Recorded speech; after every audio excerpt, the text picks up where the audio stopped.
Please rise. The Court of Region 11, Branch 10, Criminal Division is now in session. The Honorable Judge Noel Inside presiding. Please be seated. Prosecution counsel, reviewing today is to determine whether the accused is guilty or not guilty. Basing on the facts, statements, and evidence provided in this case, prosecution counsel must prove that the defendant is the person who committed the crime. It cannot be proved without a doubt that the defendant is guilty, that person should not find guilty. Clerk, proceed the case. Your Honor, today's case is People of the Philippines versus Marty and Miranda of case number 24967. Is the prosecution ready? Yes, Your Honor. Is the defense counsel ready? Yes, Your Honor. Prosecution, you start your opening argument. Your Honor, my name is Christine Galajero, and I and the people who along with me representing Nicole Mordenos in this case. We intend to prove that Mr. Mark Ian Miranda as a suspect for the commission of crime, which is rape, to the victim Nicole Mordenos on March 8 of 12:57 a.m. Ms. Mordeno was her way to her house from school where she has to go to the way and place where she was raped.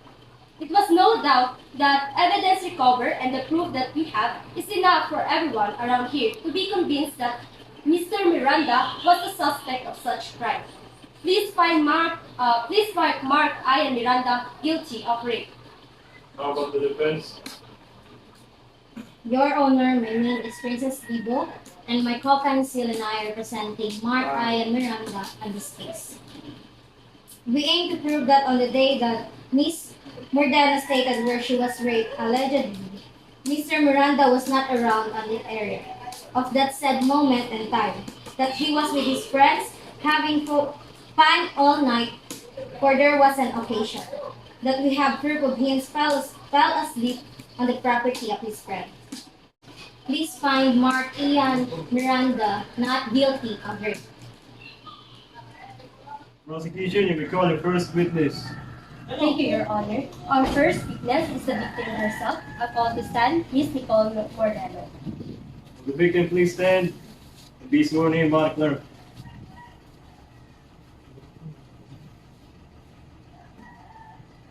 Do you swear to tell the whole truth and nothing but the truth? I do. So, Ms. Mordeno, you're a student of Davao Central College, and you reside at Manabulan, am I right? Yes, attorney. What time is your last class? And what time usually return or go back home? My last class and 9 p.m. I usually return home at around 10 or 11. Was it true that you had a return late on the night when the crime happened because you have something to finish in your classmate's home? At us, right? Yes. It is okay for you to be asked what happened that night? Yes. I was walking along home and then at the exact place, he just went out of nowhere and started grabbing me down to the side of the road, and I keep on resisting, asking for help and screaming until he knocked me out of my consciousness. However, I know who that person is, for he exactly already had a story of stalking me. Objection, Your Honor. They don't have any evidence to show that there's a history of my client stalking Miss Mordeno that could be relevant to this case. Yes, indeed. Objection sustained. Continue, prosecution. How certain are you that the accused raped you if he knocked you out first before committing the crime? Before he knocked me out, he was already topless and was about to unzip his pants. The moment I woke up, I was in a complete disaster. My clothes were not covering my body anymore, and I did feel pain in my private area. Did you see the face of man you are referring to? Yes, How? there was a light from the post above us, which helped me see his face. Is the man present on this court? If he is, can you point that man that raped you? Yes, him. That's all, Your Honor. Any cross-examination from defense? In the permission of the court, Your Honor. Proceed. Prosecution attorney, may step down.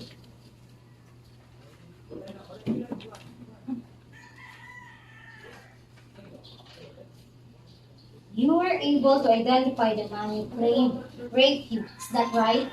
Yes. How did you know that it was the accused who really raped you during that time? When you said that he knocked you out before he could do anything to you. He was the last man who threatened me while I was still conscious. You weren't already conscious when the rape happened. In effect, you are not totally sure if this was the accused who really raped you. Right, Miss Mordana? There's no another man I can think of that could possibly do that to me. If not him, then who? Just a simple yes or no, Miss Mordana. Yes. That is all for the defense, Your Honor. Any redirect? None, Your Honor. Witness, you may step down. You too. Jordan.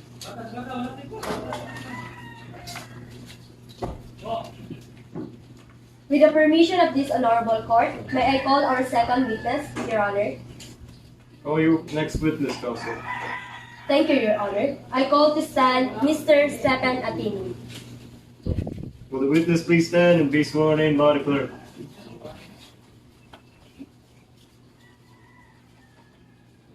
Do you swear to tell the whole truth and nothing but the truth? I do. Mr. Witness, where were you at the night of March 8, 2022? At that time, I was about to go home from my work. Were you alone that night or with somebody? Yes, sir. Did you observe something unusual that night? Objection, Your Honor. Speculative. Stay. Continue. What happened when you were your way home? I heard some noise. There's a girl was shouting as if she was struggling. What did you do then? I tried to find where it was coming from and who it was. And what did you find out? I saw the victim lying on the ground, her clothes almost torn, struggling to call out for help. At that very same moment, there was a guy above her, and he was already topless. He was trying to stop the lady from resisting. Do you know the victim? Yes, but not her name. How? I don't know where she lived. What did you do then when you find out the victim? My body was solid rock. I did not know what to do. I was afraid for my life, and I was able to move when my partner called me through my phone. Were you able to recognize the man? Yes, I was. Do you know who he is? Yes, he was one of those guys who was always getting drunk at the corner store. How were you able to recognize the man? When my partner called me, my phone rang loudly, then he turned his head and the light from the post above them helped me recognize him. Aside from that, before he noticed that somebody was there, I saw some distinguishing marks that enabled me to establish that it was indeed the accused who were at the top of the lying victim. And what is the distinguished man? It was a butterfly tattoo on her upper right arm. Is he present in the courtroom right now? Yes, Can you point the accused? him. No further question, Your Honor. Defense counsel, and a cross-examination. With the permission of the court, Your Honor. Proceed. You mentioned earlier that you saw the victim and the suspect. Is that right? Yes. Seems like you're wearing a reading glasses, Mr. Witness. How come did you recognize the victim and the suspect in the middle of 12 a.m., where everything was dark and the only light source is the light from the post? Isn't it too unrealistic in your situation? Yes, it was not vivid, but I am sure what I saw. That is all for the defense, Your Honor. And a redirect. None, Your Honor. Witness, you may step down.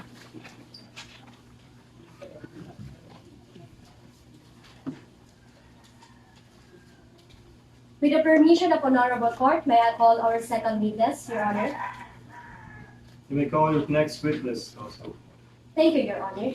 I call to stand Mr. Diere. Will the witness please stand and be sworn in by the clerk?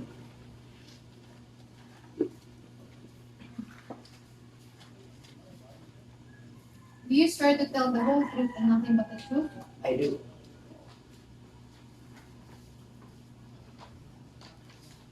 Witness, what is your educational background? I finished Doctor of Medicine. From what school? the Essential University School of Medicine, What licensure exam have you taken and taken?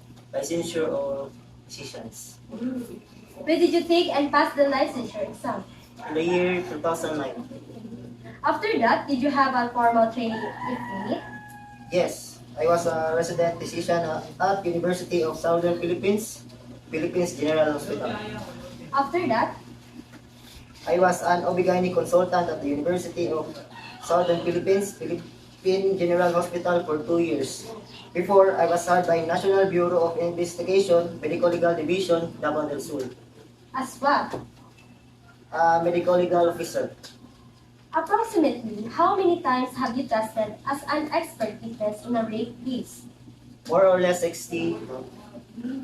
Did you conduct a physical examination on March 8, 2003 involving one Nicole Mordeno? Yes, After exam, what did you do? I made a report.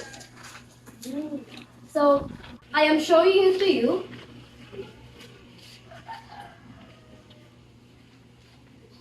A document with the heading Medical Legal Report. What is the relation of this document to the report you just mentioned? This is the same document. Whose signature appears above the name being? Mine. We pray, Your Honor, that the medical legal be marked as Exhibit B and the signature appearing in the document as Exhibit B1. Mark it. Your Honor, that she be qualified an expert witness. One of your findings states that the victim's hymen showed laceration of 3 o'clock and 9 o'clock positions. Yes. Will you please tell us what do these laceration mean? A 3 o'clock and 9 o'clock indicates the position of the injury sustained by the victim in her private internal organ map. What could have caused this laceration you found? It could be caused by a blunt object or by violence. Could it be caused by private organ or a man forced to penetrate the vagina of the victim? Yes, ma'am. The alleged crime was committed on March 8, 2023, and you examined her on the same day. Could you tell us if the injuries you found are compatible on the date of infliction? There is a flesh injury. It could be a recent. It could be less than 3 days. I examined her on the same day. Yes, ma'am. The injuries are compatible with the date of infection. Still, in your medical certificate, it shows that you are conducted another procedure, which is vagina swab. Could you tell the court your findings? A vagina swab of a victim, Miss Ordeno, yielded a positive result for spermatozoa. No further question, Your Honor. The cross-examination for the defense. Yes, Your Honor. Proceed.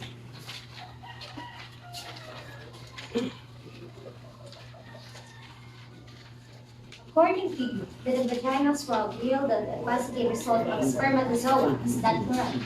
Yes, ma'am. Did you conduct any test to identify if this spermatozoa was in a swab test? No, ma'am. Why did you not conduct any test? We do not have any machine that will make us identify it. So in fact, Mr. Witness, what you are trying to say is that the victim was raped, but the test does not reveal the identify of the person whose sperm was found in the body. Yes, ma'am. That is all for the defense, Your Honor. And a redirect. No, Your Honor. Both of you may step down.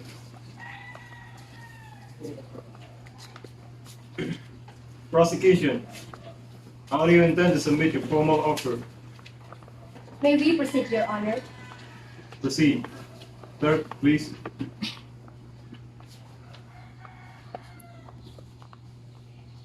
Exhibit 1. Results of the examination of the scrap metal found in the crime scene and believe that were used against the victim. Any comment on this one, defense? No, Your Honor. Exhibit 2. Fingerprint, which matches the defendant's fingerprint, found on the lighter that was also found on the crime scene. Defense counsel, you may cross this too, but would you? No, Your Honor. Exhibit 3. Examination results of the cigarette butt found on the crime scene. Defense counsel, No, Your Honor.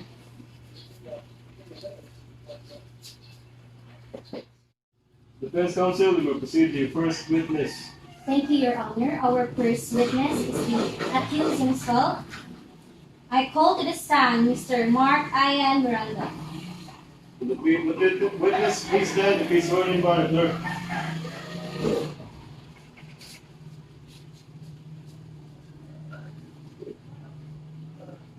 Do you swear to tell the whole truth and nothing but the truth? Do you personally know the victim? No, I didn't even see her once. I don't know why I'm being accused of the crime I would never commit. Why has the victim claimed that you have history of stalking her? I don't know, ma'am. She's being delusional and making up stories. What you're trying to say, Mr. Miranda, is that you didn't have any encounters with the victim? Yes, ma'am. Where were you when the crime took place? I have nothing else to say other than that I was with my friends having fun and drinking with them, ma'am. Can you tell the court what happened during the occasion? I just helped my friend, who is the uncle's celebrant, prepare for the party. Afterwards, Around 8 we started to drink alcoholic beverages. Hours passed by and started to feel that I was about to pass out. After that, all I could remember was falling asleep. by any chance, did you remember waking up around 12? No, ma'am, the sun was already up when I woke up from being passed out that night. No further questions, Your Honor. Any cross-examination from the prosecution? None, Your Honor. Witness, you may step down. Defense counsel, you may call your second witness. Thank you, Your Honor. I call to the stand Mr. Christian Villafuerte. Will the witness please stand and be sworn in by the clerk?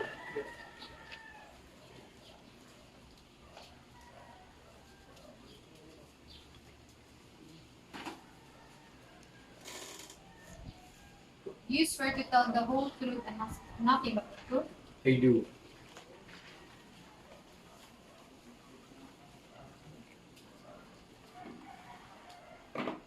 Mr. Witness, where were you on March 8, 2020? I was at my house. It was my niece's birthday, and we're having a drink with my friends, as usually happens on every occasion. Was Mr. Miranda with you at that time? Yes, he was with me from the start of the party until it ended. What was he doing? He helped us prepare for the occasion, and afterwards, we started drinking around 8 in the evening. Can you state to the court what kind of alcohol tolerance you have, including the accused? All of us have a high tolerance for alcohol, yet Miranda and our two friends were the first to pass out on that night. What was the time when Mr. Miranda passed out? Around 11. And what happened after? We just continued drinking until none of us lasted. And what was the time when you were all about to pass out? It was almost 1 in the morning. Were you able to still recognize the presence of Mr. Miranda at that time? Yes, he was beside me. In fact, I was still able to reach a cigarette from his pocket. No further questions, Your Honor. Any cross? Yes, Your Honor. Proceed with the cross.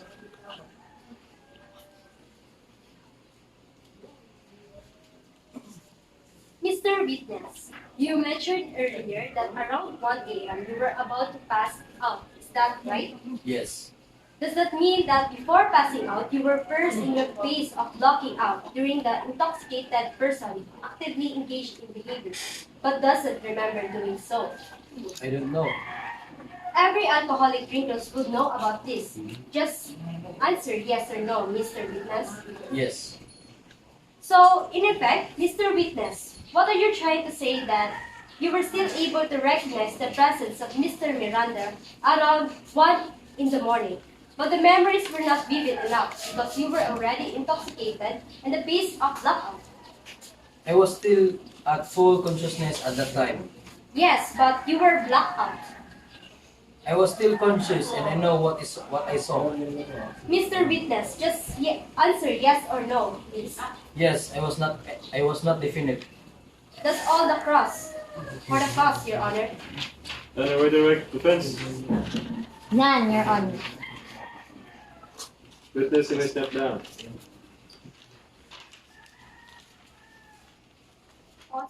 Defense, do you have a third witness? You may proceed. Thank you, Your Honor. I call to the stand Mr. Pujero. Will the witness please stand and be sworn in by the clerk? You swear to tell the whole truth and nothing but the truth? I do.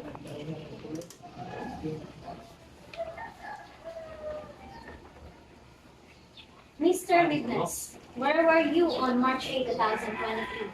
The celebrant was my brother, and I was with my uncle, Chris Villaplo. We were having fun, and when some of the guys were drinking, What is your relationship with the accused?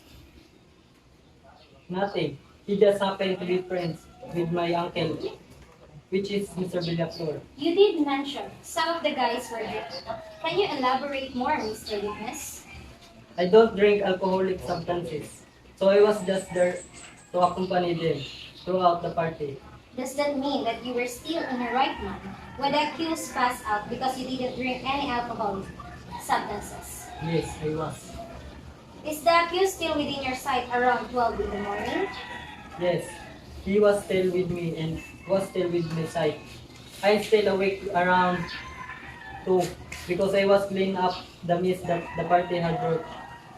Where were the accused at the time? He was sleeping on one of the tables where I was cleaning. No further questions, Your Honor. Any prosecution? None, Your Honor. Witness, you may step down.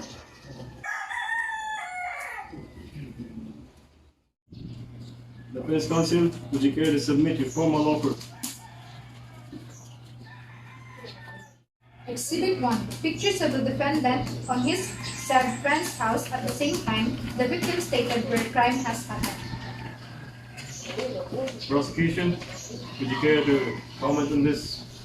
None, Your Honor.